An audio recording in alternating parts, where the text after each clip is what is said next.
Buenas tardes, una nueva edición de Diálogo Abierto y continuamos. Seguimos poniendo en agenda la dimensión humana de esta pandemia.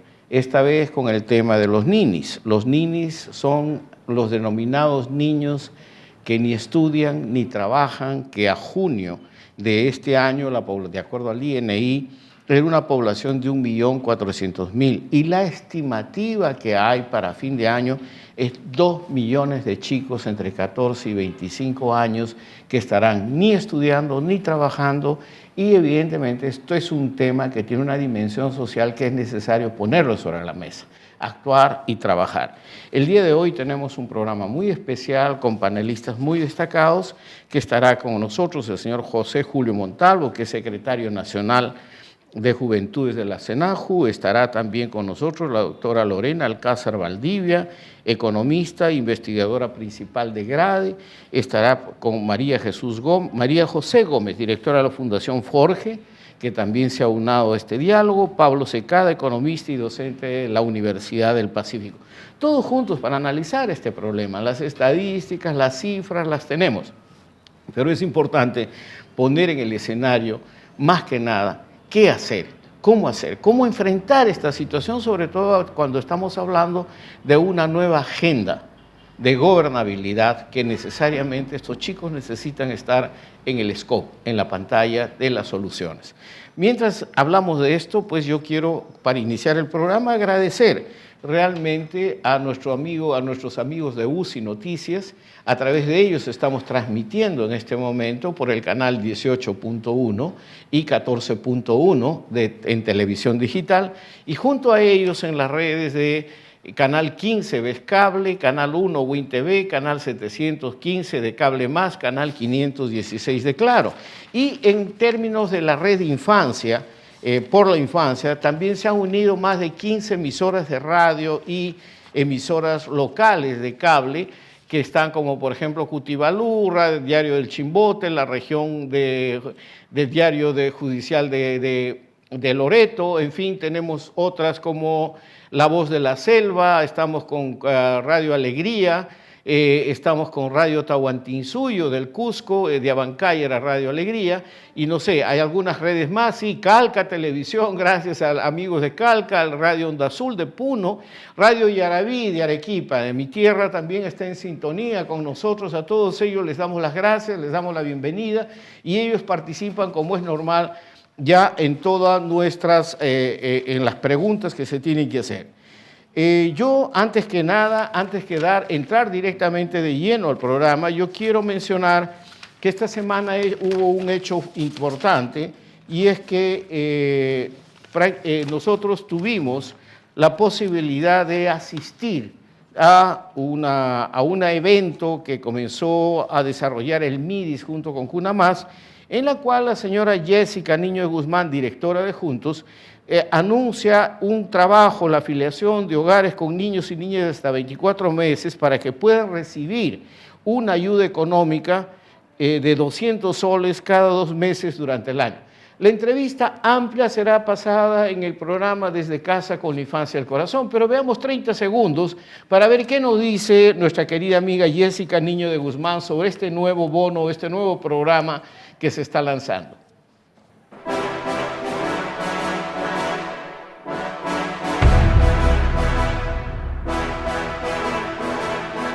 El programa Juntos tiene la tarea de poder afiliar a 442.618 hogares con niños y niñas menores de 24 meses. Por lo tanto, lo que se quiere es justamente reducir este riesgo que tienen los niños al no haber recibido estos servicios, incentivando a las madres de que asuman una corresponsabilidad, y contra eso el programa va a transferir 200 soles de manera bimestral.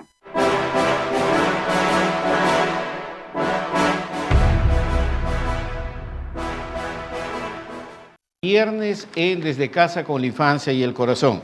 En este momento ya quisiéramos entrar en el tema, y para esto, para nosotros es muy importante, para poder contextualizar, dar la bienvenida pues al padre Gastón Garatea. El padre Gastón Garatea nos da su mensaje en relación a a esta situación, la dimensión humana que está generando esta pandemia y que nosotros tercamente estamos insistiendo en ponerlo en la infancia. La semana pasada hablamos sobre el impacto que la pandemia tiene en la mujer, en la disminución del empleo y el hecho como 71% de las mujeres son mujeres que trabajan en el mercado informal, 42% de ellas han perdido esta oportunidad. En esta oportunidad estamos trabajando los niños. Adelante, padre Gastón.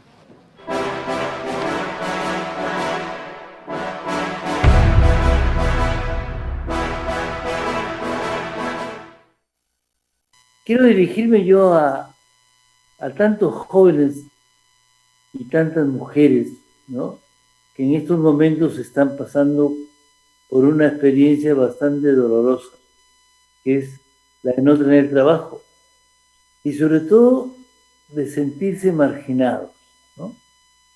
Puede ser que en esto haya mucho de verdad, puede ser que haya marginación, puede ser que... pero estamos en un momento histórico muy difícil. En el Perú no hay trabajo. Esta es una de las verdades reales.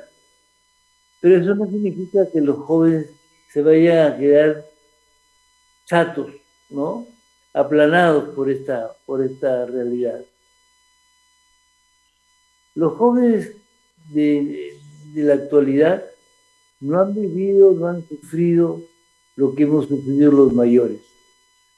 En la época de los 80, de los 90, tuvimos un país muy mal desde el punto de vista económico. Y mucha gente perdió. Que no nos gane lo malo nos hizo a nosotros duros y duros en esto. A ustedes les ha faltado esta experiencia, pero esta experiencia es algo temporal. Vienen los tiempos buenos para los que son realmente capaces de resistir. Así que adelante. Yo creo que en la juventud siempre hay mucha esperanza y siempre hay mucho poder. Los jóvenes tienen capacidades, pero tienen que explotar esas capacidades y ahondarlas, hacerse cada día más fuertes. Yo les deseo pues a todos los jóvenes mucha fuerza, mucha valentía y mucha honradez en su preparación.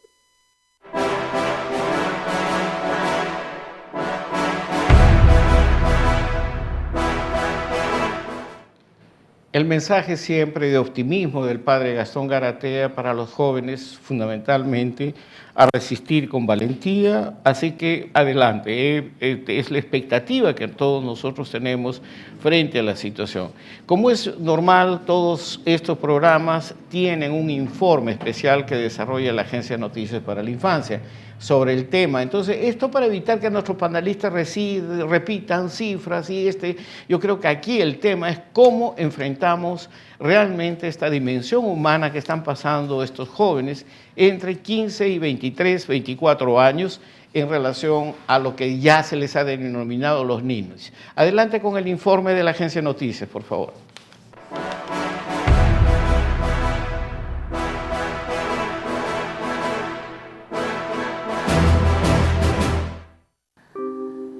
La pandemia del coronavirus no solo se ha llevado la vida de miles de peruanos, quienes no pudieron con el virus, sino los sueños y esperanzas de una generación que ya venía en agonía. Jóvenes con distintas realidades al que la COVID-19 los aplazó al grupo de población llamado ninis. Ni trabajan ni estudian y muchos de ellos se sienten excluidos. Esta es una realidad en cifras reflejadas, pues a junio de este año la población de jóvenes entre los 15 y 29 años de edad que ni estudiaba ni trabajaba pasó a ser de 1.400.000 de acuerdo a reportes del Instituto Nacional de Estadísticas e Informática. De ese total, 66.8% son mujeres y el 33.2% hombres. Algunas condiciones están relacionadas con la pobreza que producen un conjunto de barreras difíciles para superar obstáculos y encontrar oportunidades, ocasión que se diluye principalmente en las mujeres y con ello las desigualdades de género.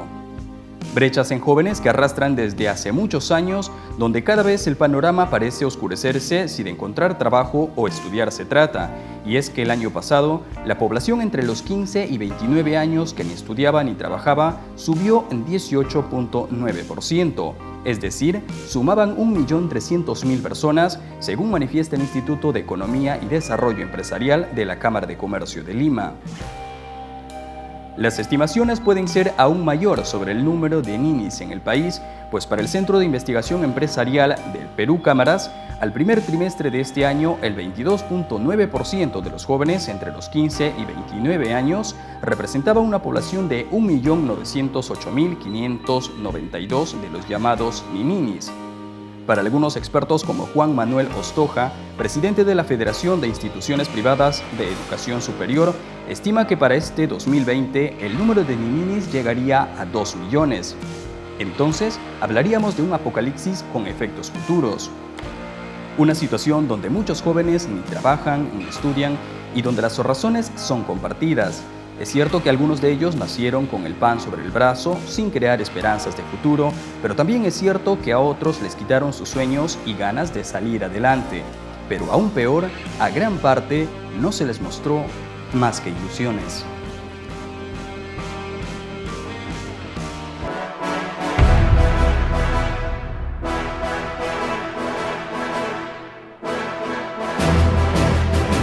Gracias a todas las personas que ya nos están escribiendo, inclusive jóvenes que nos dicen, aunque sea, ocúpennos para combatir la pandemia. Yo creo que hay un llamado fuerte en este momento, muy humano. La dimensión humana de este tema es grande. Y estamos hablando pues de cerca de 2 millones de muchachos que están realmente ni estudiando ni trabajando y realmente se sienten excluidos, no incluidos en los planes de desarrollo de este país. Evidentemente es parte de la agenda y seguramente nuestros especialistas tocarán el tema. Yo solamente quiero recordar, antes de saludar a ellos, es que según Perú Cámaras, la región con mayor porcentaje de ninis en el Perú es Tumbes, con un 31.5% de jóvenes entre 15 y 29 años, seguido por La Libertad, 29.7%, la región Pasco con 27.6% y Loreto con 27.4%.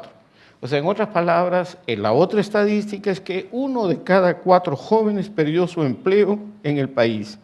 La tasa de desempleo escaló a 24%, cifra más alta en los últimos 6 años, según el INEI. Ahí está el tema, ahí está el problema. Y por eso es que hemos querido que nos acompañen en este diálogo estas 4 personas tan distinguidas que están aquí con nosotros. Entonces damos la bienvenida al señor José Luis Montalvo, que es secretario nacional de Juventud de SENAJU, Minedu; Lorena Alcázar Valdivia, que es economista, investigadora principal de GRADE, bienvenida Lorena; María José Gómez, directora de la Fundación Forge, bienvenida también, que esté con nosotros; y por supuesto el amigo Pablo Secada, economista y docente de la Universidad del Pacífico. Yo creo que la primera pregunta es, frente a estas estadísticas, frente a la dimensión humana del problema, ¿cómo analizan y cómo ven, teniendo en cuenta que tenemos medios, 18 medios de comunicación que quieren hacer una pregunta al final, 1 o 2 preguntas a cada uno de ustedes al final? Pero comencemos con esta primera pregunta y dándoles también la bienvenida. Comenzamos por ti, tal vez, Lorena.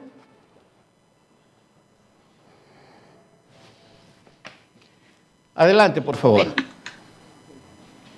Gracias por la invitación y por la oportunidad de tratar este tema tan importante de la situación de los jóvenes en medio de la pandemia, ¿no?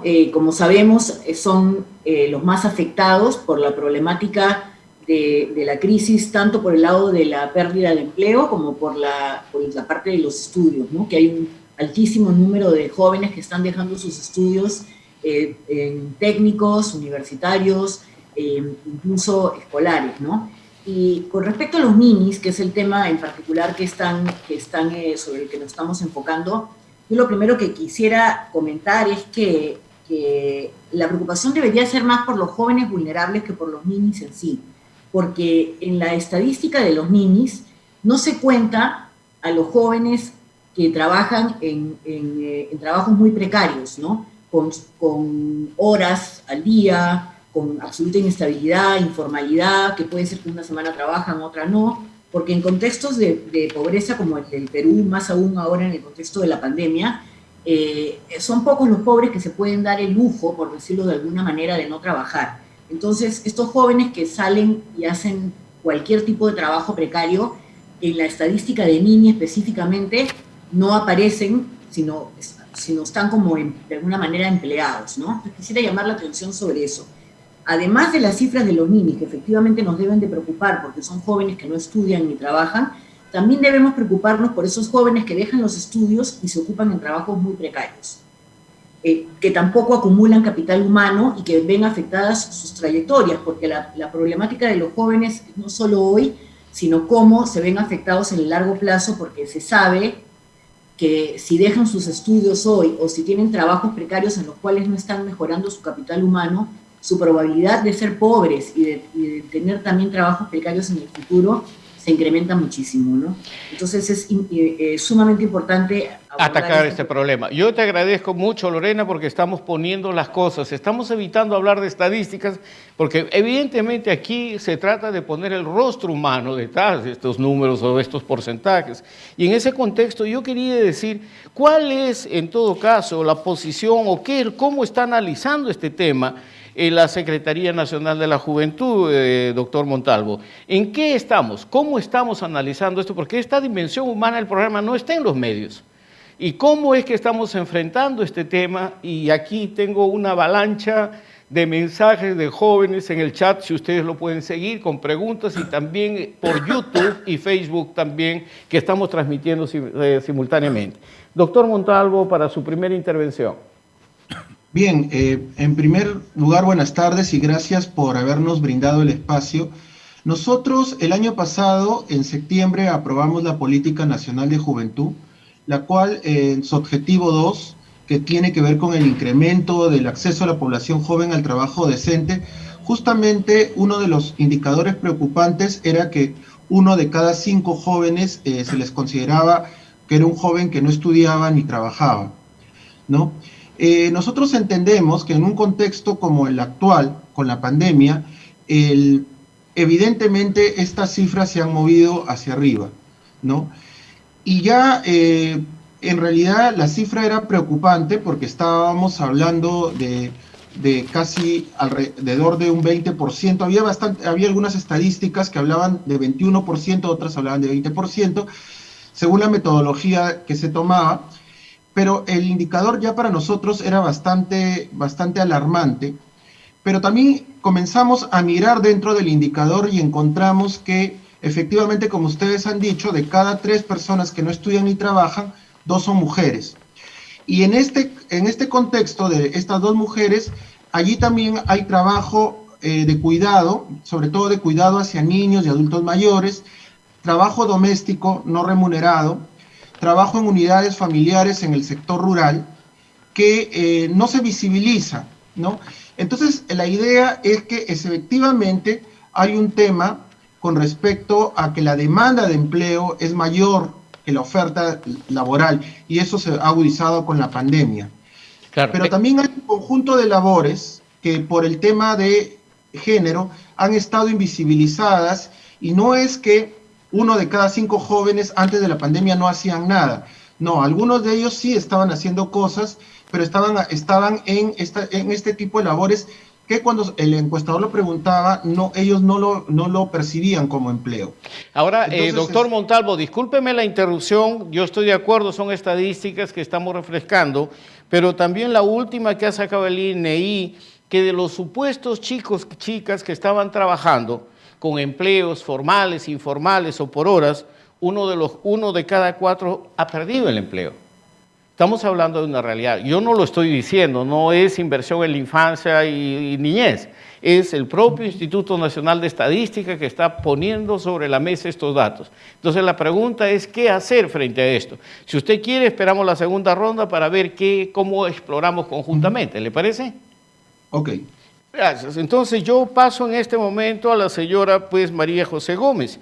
Yo sé que María José, usted ha estado muy activa en los medios y ha particularmente resaltado el aspecto de género en esta cuestión de los ninis de la pandemia.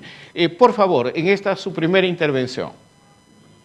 Muy bien, bueno, muchas gracias por la invitación. Ya José Montalvo ha descrito un poquito la situación, pero para nosotras sí es muy preocupante en la Fundación Forge, porque lo veíamos en el día a día. Recibimos muchos jóvenes, chicos y chicas, como 2.500, 3.000 cada año, y eso nos da una idea, es una especie de termómetro de lo que puede estar ocurriendo, por lo menos en las zonas urbanas, ¿no? Y comenzamos a identificar que chicos y chicas que habían comenzado antes de la pandemia a estudiar, lo mismo ocurría el año pasado y hace 2 años en pandemia, estaban dejando de estudiar en el programa de formación, que son becas gratuitas que les damos, o sea, no es que dejaran de estudiar porque no tenían recursos, porque tenían alguna función de cuidado, que era cualquier persona enferma por COVID, por supuesto si tenían criaturas, en las casas, ven que son familias ampliadas, la gente de más bajos recursos económicos, donde se engloba principalmente el grupo de jóvenes ninis. Bueno, ¿quién se hace cargo entonces del cuidado y de la crianza? Como en todo el país, ¿no? Normalmente de las personas adultas, personas con discapacidad, cualquier persona dependiente son las mujeres jóvenes del país, ¿no? Entonces, ese análisis, esa perspectiva crítica de género es necesaria porque si no, vamos a continuar lanzando programas que son maravillosos para que sean un puente entre la educación y el empleo, ¿no? Acercando a las empresas, pero si no desarrollamos políticas de cuidado, porque el tema de la corresponsabilidad me parece que nos falta mucho, estas chicas, por muy buenos programas que haya, no se van a poder insertar. Entonces tienes a tu 65-67% de población mini, que son las mujeres, con medidas que no necesariamente son tan eficaces como esperamos, con una gran inversión de recursos, porque no están teniendo esa perspectiva, ese análisis crítico de género. Entonces, desde, bueno, ¿qué ocurre con los centros de cuidado diurno? ¿Qué ocurre? Las escuelas van a estar cerradas. ¿Qué pasa con estas jóvenes? No van a salir a la calle, ¿no? ¿Qué ocurre cuando hay 1 año o 2, cuando hay un periodo de la vida de las mujeres donde no tienen autonomía económica? ¿De qué dependen las decisiones que afectan en su vida? O sea, va muchísimo más allá del tema del empleo, ¿no? Que tiene que ver con la autonomía económica y, por supuesto, con la emancipación. Nos parece que el tema de género, mediante las políticas de cuidado, es urgente abordar. Me parece bien, María José. Yo creo que en el contexto estamos hablando de que más allá de la estadística es trabajar un poco en la gestión de la respuesta efectiva, porque estamos frente a una situación que ya pasa de pobreza a hambre también y realmente tenemos que actuar como Estado. Mi querido Pablo, bienvenido al programa. Leímos con mucho interés tus artículos, el análisis. ¿Cómo analizas esto en el contexto de una nueva agenda de gobernabilidad? Porque esto es bien claro. El país tiene que poner sobre la mesa la discusión de estos temas transversales y no podemos darnos el lujo de tener 2 millones de chicos a los cuales se ha invertido en educación, buena o mala o lo que sea, pero están ahí, y gente que está sin empleo, ¿no? Y de los cuales, sobre todo, las niñas y adolescentes. ¿Cómo ves esto, Pablo? Bueno, sabemos que sin instituciones no hay desarrollo, ¿no? Y tenemos instituciones paupérrimas, pero peor todavía, tenemos grupos que están actuando contra la sociedad, ¿no? En esta elección presidencial que viene, vamos a tener candidatos que deberían estar presos, que son parte de partidos cuyos presidentes deberían estar presos, ¿no? Y no presos por pasarse la luz roja, ¿no? Presos porque son grupos que actúan contra la sociedad, son mafiosos que tienen representación política. Entonces, entrar a discutir agendas de reformas amplias me parece que no tiene sentido, ¿no? O sea, entre el 90 y el 94 hicimos reformas y nos hemos pasado 26 años sin hacer reformas. En realidad se han hecho 4 o 5 reformas en todos estos años, cuando se hacían pues decenas en esos pocos años, ¿no? Y no hay condiciones para pensar que se van a volver a hacer reformas. Entonces creo que hay que hacer más que solamente diseñar y proponer, que es fácil y empiezo por ahí. Yo haría ahora, en este instante, un curso modular agresivo de capacitación técnica para los jóvenes, ¿no? Cursos que se puedan sumar de varios institutos y que van dando cada curso una acreditación, cursos muy chiquitos de 1 mes, para que los chicos puedan salir a trabajar, porque las perspectivas que tienen son muy malas, ¿no? No va a haber una recuperación dinámica, las políticas públicas son muy precarias. Pongo eso sobre la mesa, ¿no? Un curso modular de capacitación con institutos técnicos que ya funcionan, como TechSoup, como Sencico, Senati, Senfotur, como IPAE, como el Cultural Peruano Norteamericano, el Peruano Británico, ¿no? Cada chico lleva un curso de 3 semanas, un mes, y se lleva una pequeña acreditación. Cómo sacar costos, cómo hacer un correo en inglés, qué sé yo, cosas muy básicas, ¿no? Y no veo ni siquiera para eso voluntad. Eso se empezó a discutir con el MEF en el penúltimo, con el ministro previo. El ministro previo lo empezó a trabajar con su equipo y se le pasó el tiempo. Y ha llegado la pandemia y nunca se hizo.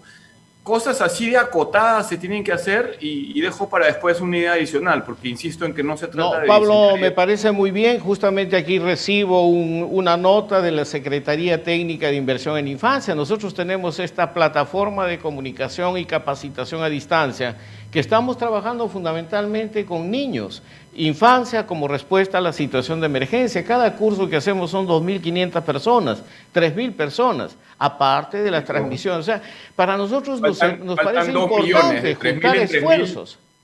De 3.000 en 3.000 no vamos muy lejos, ¿no? Claro. O sea, son 2,5 millones de personas. De a 3.000 en 3.000 estamos muertos, ¿no? Claro, pero esta es nuestra contribución como inversión en la infancia. Nosotros no somos el Estado tiene la obligación de generar su propia respuesta. A eso es lo que yo me refiero.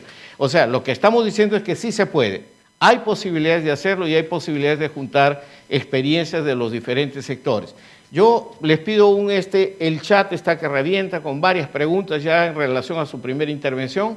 Voy a ir a un corte y nos refrescamos para llegar a la segunda parte del programa, donde también tendremos ya las estaciones de radio y televisión atentas a sus comentarios. Vamos a un corte y volvemos inmediatamente.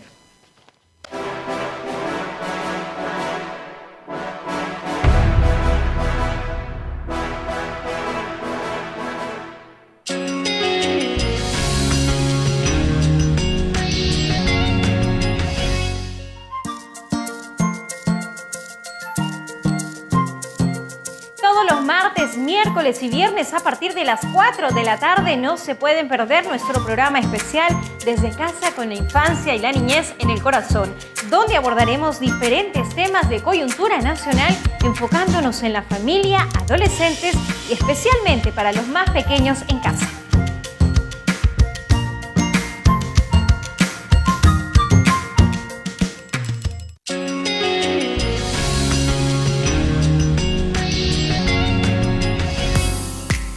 Desde Salgalú Televisión y sus aliados queremos proponerle que nos acompañen en una nueva propuesta.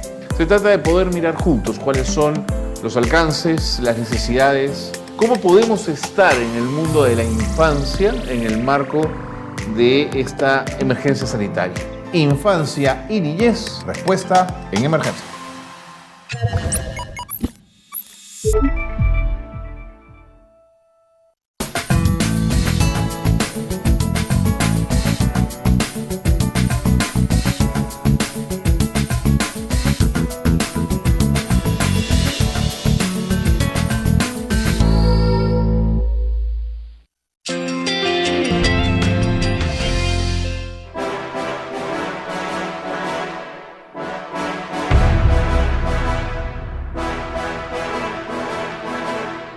Retomamos diálogo abierto y agradecemos la cantidad de gente que está escribiendo en YouTube, la cantidad en Facebook online y evidentemente en la transmisión por televisión digital gracias a UCI Televisión, canal 18.1.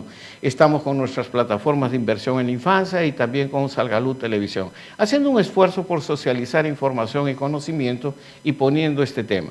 Yo quisiera invitarlos a una segunda intervención. O sea, yo creo que nos hemos escuchado los cuatro.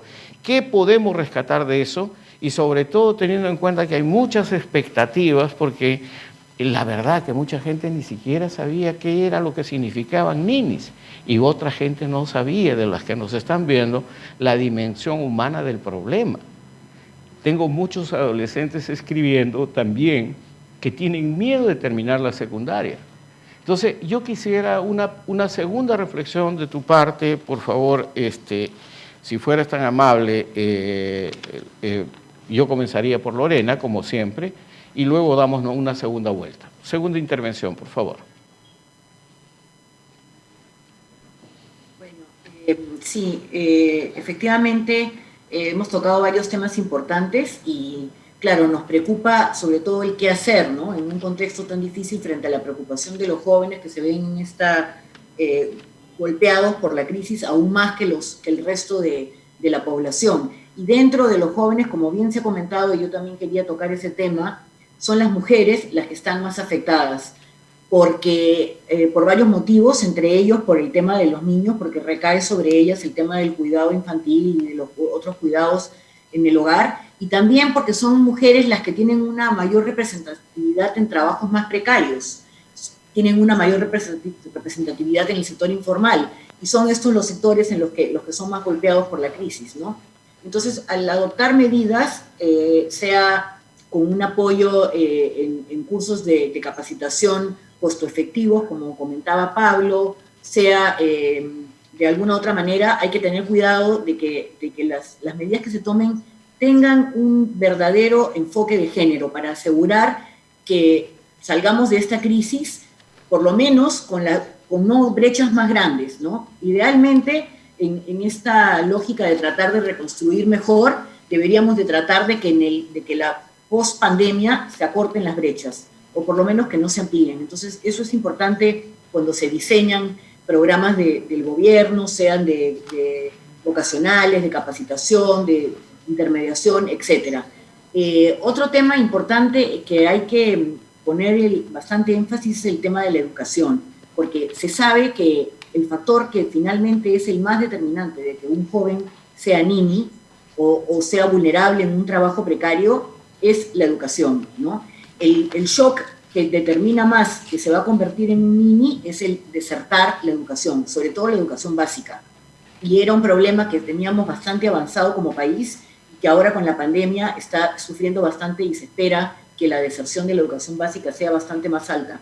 Entonces, ese es otro aspecto en el que el gobierno tiene que intervenir, tiene que identificar los jóvenes que son potencialmente desertores y evitar que deserten de la educación y ayudarlos con créditos educativos u otras medidas a que continúen estudiando y trabajando en su capital humano por el bien del país. Muchas gracias, Lorena. Yo creo que es un punto y sobre todo haber rescatado el tema de educación. Ya el doctor Hugo Neira hace 2 semanas nos dijo claramente la anomia social es el resultado de la mala educación que estamos recibiendo, que están recibiendo nuestros jóvenes. Pero en fin, es parte de la discusión que tenemos en la mesa. Yo realmente iría con José Julio Montalvo, pues, secretario nacional de la Juventud, que nos diga qué en este momento de transición y en términos de lo que se espera, y esto también es válido para nosotros, es lo que propone el SENAJO. Muchos chicos o la gente que nos están escribiendo quieren tener inclusive mayor información. Algunos de ellos, discúlpame Julio, no sabían que existía el Secretaría Nacional de la Juventud. Entonces yo creo que es importante tenerlo como referencia. O sea, ¿qué es lo que ustedes están proponiendo, planteando y cómo es que mejor socializamos lo que ustedes están haciendo? Exacto. Mira, gracias por la pregunta, porque la Secretaría Nacional de la Juventud es básicamente un órgano de asesoramiento del Ministerio de Educación. Su labor central es el asesoramiento en lo que son las políticas en materia de juventud. La implementación de las políticas a través de los servicios y de los programas se da a través de los ministerios, ¿no? Nosotros somos más un órgano técnico articulador. Como órgano técnico articulador estamos a cargo de la articulación de la Política Nacional de Juventud. Dentro de la Política Nacional de Juventud, uno de los objetivos prioritarios tiene que ver con el acceso al trabajo decente y también tiene que ver con la transitabilidad de la educación hacia el ámbito laboral. Para nosotros es sumamente importante lo que había planteado Lorena, en el sentido de que efectivamente dentro de la Política Nacional de Juventud que se ha aprobado, se ha planteado que la educación debe generar competencias para la vida. Y esto implica, entonces, varias reformas a nivel del sistema educativo. Creo que como ministerio, frente a la pandemia, hemos respondido con Aprendo en Casa, que es una manera de responder inmediata, pero también ahí hemos tenido un conjunto de aprendizajes, y esos aprendizajes han sido de que efectivamente a través del uso de los medios de comunicación y de las redes sociales se pueden generar procesos educativos en lo que dijo justamente Pablo, que era este tema de cómo formábamos de manera de manera rápida a jóvenes para mejorar su empleabilidad. Porque también hay un tema que tiene que ver con el tema de capacidades, porque quien solicita el empleo es el sector privado, y el sector privado también tiene una expectativa del perfil de trabajador que tiene. Entonces, sobre ese tema me parece sumamente importante el fortalecimiento de algunas capacidades técnicas básicas para mejorar la empleabilidad de los jóvenes, y como dijo Lorena, siempre teniendo en perspectiva el enfoque de género. Bien, Julio, gracias. Yo creo que la idea es construir justamente algún conjunto de ideas, que es la tercera pregunta de ustedes, porque tenemos ya las preguntas que nos han hecho llegar varios medios de comunicación. Mira, en el caso de María José, aquí yo quisiera, para ilustrar un poco el trabajo que has venido haciendo, que han venido divulgando, tengo una pregunta que está llegando en esto, muchos jóvenes están escribiendo, pero acá hay un chico que se llama Darío Morán, dice: acabo de terminar la secundaria y en este tiempo de pandemia no tuve oportunidad para estudiar ni oportunidad alguna para trabajar. Me siento solo y sin apoyo del Estado y de mi organización. ¿Cómo analiza esto la Fundación Forge? Porque esta es una realidad que lo podemos multiplicar por miles, ¿no? Sí, pues, y por cientos de miles también. Antes estabas haciendo referencia a que varios jóvenes, un grupo de jóvenes va a terminar ahora en la secundaria, 400.000 jóvenes la terminan cada año aproximadamente. 1 de cada 10 va a continuar estudiando estudios superiores, nada más. 1 de cada 10, que es una cifra de la que no se habla tanto, ¿no? Es un grupo muy chiquito. Esto era antes de la pandemia. Imaginémonos ahora cuál va a ser la situación. ¿Cuántos chicos y chicas, como el joven que está haciendo la pregunta, van a encontrarse en una situación similar? Y yo les cuento un poco. Si bien nosotros somos una pulguita, porque 3.000 jóvenes cada año es una pulguita, pero algo hemos ido aprendiendo, ¿ya? Y nuestros cursos de formación duran 5 meses, ¿ya? Y lo que yo les puedo decir, porque trabajamos con tenemos una red de 100 empresas, trabajamos con empresas grandes porque necesitamos que empleen un volumen grande de jóvenes. Lo que las empresas nos dicen es, lo que necesitamos son jóvenes, chicos y chicas, con habilidades socioemocionales. Perú, Rumanía, Brasil, Japón son el listado los 4 países donde es más difícil encontrar talento. Y las empresas grandes que ustedes conocen, que son muy famosas, que trabajan tercerizando la contratación y tercerizando el empleo, lo que dicen es, no son las habilidades técnicas, son las habilidades socioemocionales, la razón en el 80% de los casos por las que los puestos de trabajo no se cumplen. Nosotros trabajamos habilidades técnicas también, pero sabemos que hay ese secreto en las habilidades socioemocionales, 1, y 2, que hay que acercarse más a escuchar a los chicos y chicas, el gobierno a las empresas a las organizaciones. Nosotros lo que hacemos en la Fundación es, ok, las empresas, ¿cuántos jóvenes van a necesitar y con qué perfil este año? Es la única forma que tenemos de saber que cuando terminen los chicos y chicas, las empresas van a venir a la Fundación, bueno, ahora será virtual, van a venir a la Fundación a contratar volúmenes grandes de jóvenes. ¿Ya? Antes íbamos persiguiendo a las empresas para que confiaran, para que creyeran. Ahora, con el paso de los años, ya las empresas vienen porque el ROI, para la gente que nos está escuchando, porque el retorno que tiene la empresa, la inversión, cuando contrata a un joven de la Fundación es muy alto. Y eso es por el desarrollo. O sea, estás incentivando la posibilidad de que el sector privado se incorpore más activamente a hacer frente a este problema, ¿sí? Así tiene que ser, y trabajar mucho más de cerca con el Ministerio de Trabajo y con organizaciones como la nuestra, que trabajamos en inserción laboral. Claro. Creo que hay esfuerzos que se están dando en el país, es como juntarlos. Pablo, acá hay una pregunta a propósito de tu mención al MEF, que está llegando por los medios en este momento, y hay una pregunta muy concreta. A nivel económico, ¿cree que el Estado tiene la capacidad, me piden, de establecer medidas reactivadoras dirigidas a este sector de la población? ¿Qué se puede hacer en un momento de transición y cómo poder orientar esto en función de una nueva agenda de gobernabilidad? Bueno, de nuevo, sin ir a reformas más difíciles en este entorno institucional y político, insisto en la misma, ¿no? Para eso que digo, lo único que hay que hacer es una encuesta amplia a las empresas preguntándole qué perfil no tienen, ver quién dicta cursos o genera experiencias, porque algunos centros de educación tecnológica entrenan a sus chicos en el trabajo, ¿no? ¿Cuánto se requiere de cada uno? Ir con fondos públicos y decirle, te doy los fondos, hazlo, O sea, la pandemia empezó en diciembre. En marzo nos metieron a todos a nuestras casas. No puede ser que se requiera tanta gente pensando de un tema así y 7 meses después, 6 meses después no lo tengamos. Yo no soy un especialista, pero en la mesa hay especialistas. Hacer una encuesta demora días. Y girar fondos del Estado demora una ley y un decreto supremo, ¿no? Y siguen hablando y ni siquiera lo han considerado en serio. O sea, lo hablamos en su momento con el Ministerio de Economía previo, lo hemos vuelto a hablar con lo hemos hablado con el Ministerio de Trabajo, y parece que hubiera que hacer una bomba nuclear y tirarla a Marte, porque esto es un tema simple. Encuesta, ¿dónde están las capacidades? Se subsidia, se elige a los chicos por concurso y se les empiezan a dar cursos. Se mide el impacto de los cursos y si realmente funciona, se amplía el presupuesto. Y si no funciona, a la mesa a pensar de nuevo, ¿no? Y esta es una idea. En la mesa hay personas que viven proponiendo ideas, ¿no? Y el problema es el que digo, no hay institucionalidad. En el Estado, el responsable de diseñar políticas económicas es el Ministerio de Economía y Finanzas. Y para eso se sienta a trabajar con los ministerios de línea. Si el Ministerio de Economía y Finanzas está preocupado por los bonos que se han otorgado y por el presupuesto del 2021 y no puede hacer otra cosa, no tenemos quien diseñe la política económica. Y en los ministerios de línea están con sus pequeños programas, ¿no? Soltando un poquito de plata y pasando la vida cuando lo que ha habido es una catástrofe. O sea, ante una catástrofe tú no pones el dedo en la pared como si fuera un corcho. Ante una catástrofe tienes que sentarte a pensar y hacer las cosas a una escala masiva.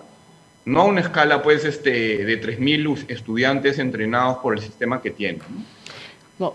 Pablo, te agradezco mucho. Yo creo que las opiniones de ustedes son suficientemente fuertes, provocativas, porque creo que todos estamos buscando una respuesta en emergencia. No se trata de decretos, de nuevos discursos, se trata realmente de respuesta en acción a toda esta dimensión humana que se está dando. Yo me voy a ir al corte porque luego volvemos con una pregunta de los medios, pero antes, para irme al corte quiero leer lo que escribe en este momento la doctora Nelly Cló Alfaro, quien es directora ejecutiva del Foro Educativo. Y se hace la pregunta, ¿qué perspectiva de desarrollo hay en las comunidades que requieren del trabajo de los jóvenes? ¿Y qué de orientación al sistema educativo sobre los contenidos de la educación? Las competencias, las habilidades productivas que hay que formar. ¿Qué hace ese plan? ¿Cómo hacemos para articularlo en función de una respuesta en emergencia? Si alguien tiene un comentario breve, lo haga. Si no, nos vamos a un corte y volvemos inmediatamente con las preguntas. ¿Alguien se anima? No, entonces vamos a un corte y volvemos justamente dejando la pregunta de Nelly Cló también para que nuestros panelistas lo consideren en su análisis. Vamos a un corte, gracias Jimmy.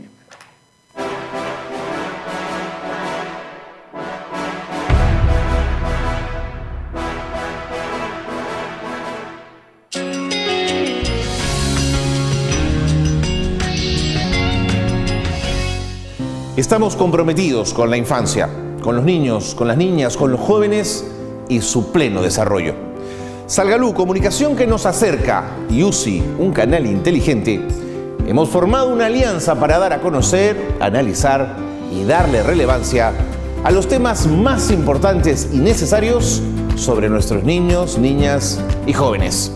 Síguenos diariamente en canal 18.1 de Señal Abierta, canal 1 de WinTV, canal 516 de Claro, canal 15 de Vez Cable, canal 715 de Cable Más. Todos sumando esfuerzos por un mejor Perú.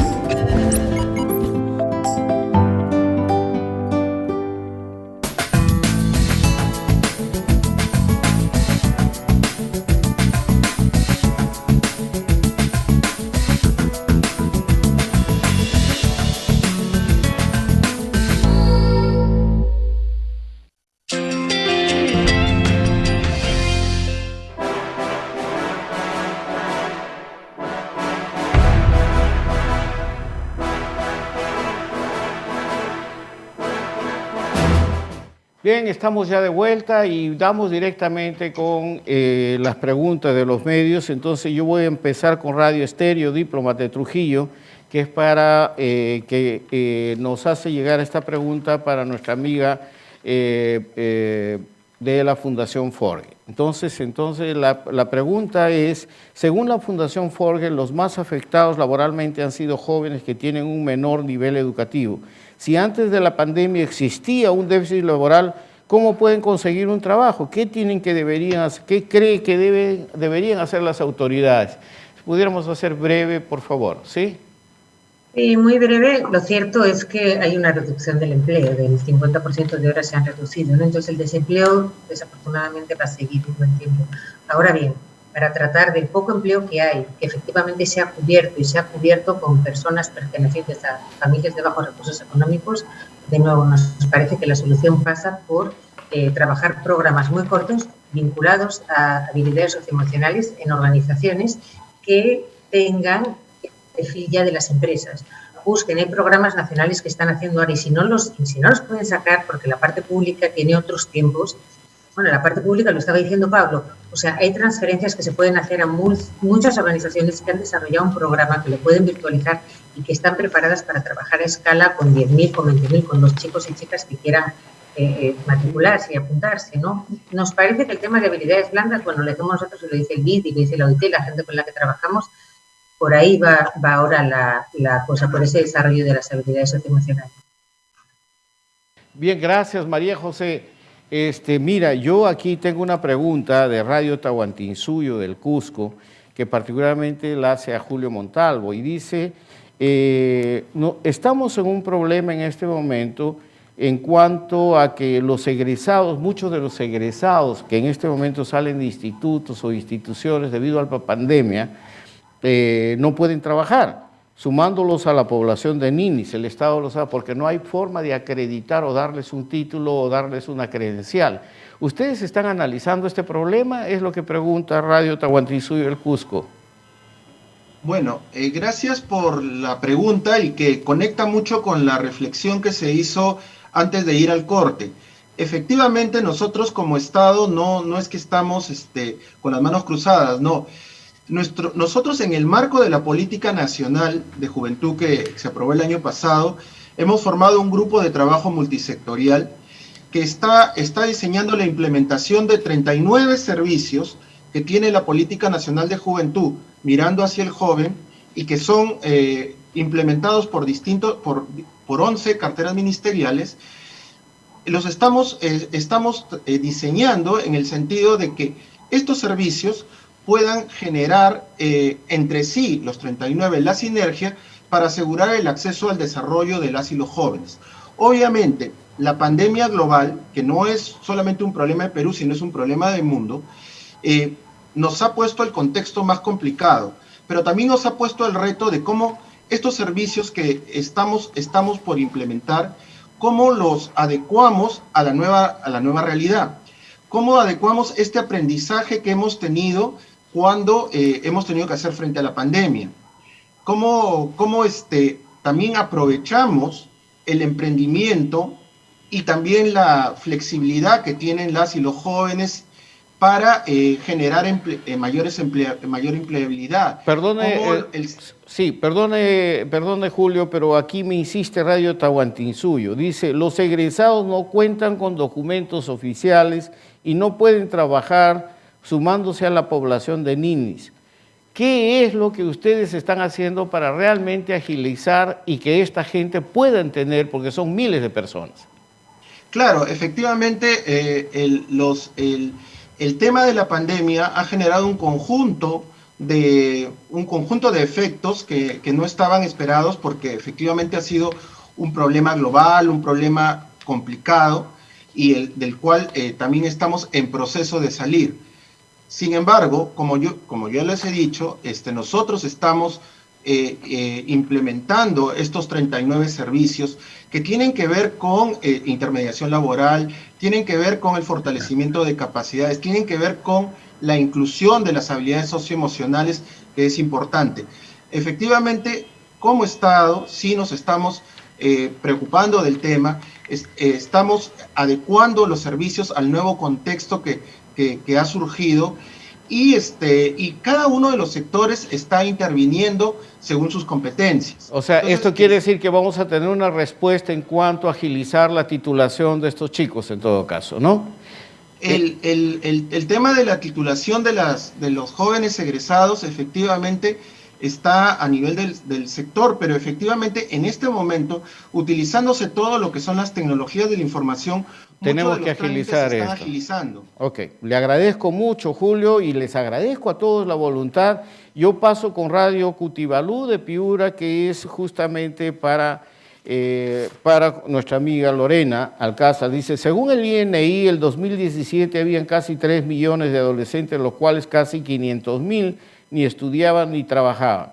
Esto significa el 15,1%, pero de cada 10 niños, 6 eran adolescentes, mujeres y 4 varones. Ahora esto ha crecido y las proporciones son más o mayores. ¿Qué reflexión le sugiere esta brecha y qué es lo que sugiere para ponerlo en esta agenda de gobernabilidad? Este es Radio Cutibalú de Piura para ti, Lorena. Sí, efectivamente, esas eran las cifras y seguramente vamos a tener cifras mucho más alarmantes como consecuencia de la pandemia. Las proporciones entre hombres y mujeres posiblemente sean más desfavorables a las mujeres porque hay mucha evidencia de que las mujeres son más afectadas por la crisis, por el tema, por ejemplo, del cierre de colegios, ¿no? Y lo que creo que la reflexión que me suscita pensar en estos temas es que, bueno, además de que hay que actuar, el gobierno tiene que actuar, tiene que apoyar muchísimo en capacitación, en apoyo para que puedan estudiar, en proveer servicios de empleo, etcétera, para que ayudar al sector privado a que pueda absorber parte de esta problemática de ninis. Además de eso, el gobierno debe también, o nos corresponde a todos, entender que el problema es muy heterogéneo, ¿no? Entonces, la solución para en el grupo de ninis, estos datos del enorme porcentaje de mujeres, en muchos casos son amas de casa, mujeres que cuidan a sus niños y lo que necesitan es el apoyo del cuidado, ¿no? Necesitan un servicio de cuidado para poder incorporarse. En el caso de los jóvenes, de los varones, en algunos casos son que tienen trabajos muy precarios y requieren, por ejemplo, habilidades blandas para incorporarse, incrementar su empleabilidad e insertarse. En otros casos requieren apoyo para estudiar. El problema es heterogéneo y entendemos que es difícil en el contexto de la crisis actuar, pero es necesario actuar todos y abordar estas diferencias de problemáticas del caso de las mujeres, el caso de los hombres, el caso de los pobres extremos, que no van a necesariamente poder continuar estudios superiores, por ejemplo, y que van a tener que emprender y requieren alguna ayuda de alguna forma de capacitación. Y hay el caso de los pobres o los vulnerables que se han vuelto pobres como consecuencia de la pandemia, que es otra problemática. Es necesario abordar también estas diferentes problemáticas. Muchas gracias, Lorena, y me voy con esta última pregunta para Pablo Secada, que en este momento, pues evidentemente agrupa varias preguntas y bueno, y tienen que ver un poco con el contexto y la coyuntura política. Entonces, concretamente, en el caso de las personas que nos escriben, nos dicen, las nuevas propuestas de las campañas deben ser serias, o por lo menos, ¿cómo hacemos para que realmente sean serias y no más populismo? Para poder atender y concentrarnos en los asuntos que tienen que ver con esta deuda social que aún no culminamos de pagar. ¿Cómo hacemos en este tiempo de transición y en este tiempo de nueva gobernabilidad al 2021? ¿Qué es lo que sugieres tú para poder incidir en una agenda de gobernabilidad con propuestas que no sean populistas y que incluyan, por ejemplo, este tipo de cosas? Teniendo en cuenta también, Pablo, y esto para tu análisis, que es lo que me piden de Radio Guaitará, de Huancavelica, Radio Estudio 1060 y otras emisoras que están atendiendo, teniendo en cuenta que muchos de estos niños jóvenes van a elegir al nuevo presidente. A ver, la teoría dice que se requiere de instituciones para que la sociedad se ponga de acuerdo en qué hacer y para que actúe para conseguir lo que quiere. Las instituciones del Perú son de las peores del mundo, son peores que instituciones de países que tienen ingresos parecidos a los del Perú. O sea, no es un solo tema de conseguir que el PIB per cápita suba más, obviamente, es un tema de diseñar instituciones distintas. en ausencia de instituciones, son grupos como los que están invitados a esta conversación, los que van proponiendo y van empujando y van sacando las políticas públicas poco a poco, ¿no? O van conteniendo otras que no están bien hechas por el prestigio que tienen, por las redes internacionales que tienen, por las redes que tienen con jóvenes, porque los activan y los representan. En nuestro país aún es peor, porque hay grupos que tienen intereses contrarios a la sociedad, narcotraficantes, traficantes de tierras, taladores ilegales, mineros ilegales, pesqueros ilegales, los zonificadores en las ciudades, no son traficantes de tierras, pero son bien avesados también porque consiguen que el alcalde les dé más pisos para su edificio, ¿no? Eso se hace coimeando. Todos esos actúan contra la sociedad y tienen incentivos para organizarse. Entonces, si se tiene que proponer una agenda por los jóvenes, en el siguiente congreso lo que hay que hacer es identificar a congresistas individuales de diferentes listas, que son personas interesadas en el tema y con las que se puede conversar. Van a tener que hacerles los proyectos de ley y dárselos. Van a tener que hacerles la justificación de los proyectos de ley y dárselas. Van a tener que invitarlos a eventos donde hayan jóvenes y sacar de ellos compromisos políticos y grabarlos para que después ellos tengan que honrar sus compromisos. O sea, lo que debería ser una fundación por los niños o lo que debería ser un centro de investigación no tiene nada que ver a lo que realmente tienen que hacer si quieren empujar una agenda de reformas, porque la agenda no va a ocurrir así nomás. Les van a decir en campaña que yo pienso en ti, que acá tengo una chica de 30 años o de 25, de 20 años que está en mi lista, que ella se preocupa por ti, que ella es como tú, y los van a pedir su voto y después cuando lleguen adelante van a seguir paseándolos, ¿no? Entonces, se tiene que organizar la acción política. Cada uno asumirá el papel que quiera, pero no basta con poner ideas en la mesa, no basta con hacer cálculos y trabajos de investigación. Hay que acercarse a los congresistas, hay que acercarse a sus asesores, hay que buscar líderes entre los jóvenes, hay que tener una agenda común. Si los que estamos fuera de la mafia, digamos, no somos capaces de enunciar una agenda de 3 puntos, muy simple, que valga la pena y que se pueda empezar a hacer para evaluarla, por ahí va el camino, bueno, estamos pues pidiéndole milagros a los diablitos, ¿no? Bien, muchísimas gracias, Pablo, muchísimas gracias a ti, Lorena, por supuesto, María José, y me dicen que nuestro amigo Julio Montalvo se le cayó el internet. Ah, ya está Julio, felizmente estás ahí de vuelta. Agradecerles infinitamente por esta reunión. Hemos puesto en agenda un tema que realmente la gente no estaba acostumbrada, y la cantidad de gente que tenemos, incluido Facebook y las plataformas y satelital, pues demuestra que hay un serio interés en estos temas que deben entrar en la nueva agenda de gobernabilidad. Muchísimas gracias nuevamente a ustedes y esperamos seguir contando con estos espacios. Nosotros tenemos que ya irnos a un corte porque la televisión satelital, ustedes lo entienden, corta inmediatamente la señal una vez terminado el programa. Muchas gracias nuevamente por sus contribuciones y los invitamos a que revisen el chat, que hay muchas preguntas. Muchas gracias UCI Noticias y a todas las emisoras de televisión que nos han sintonizado en este momento, y esperamos pues seguir con esta agenda de gobernabilidad poniendo el tema de la dimensión humana que nos deja esta pandemia. Gracias a ustedes. El programa se repite mañana a 11 de la mañana.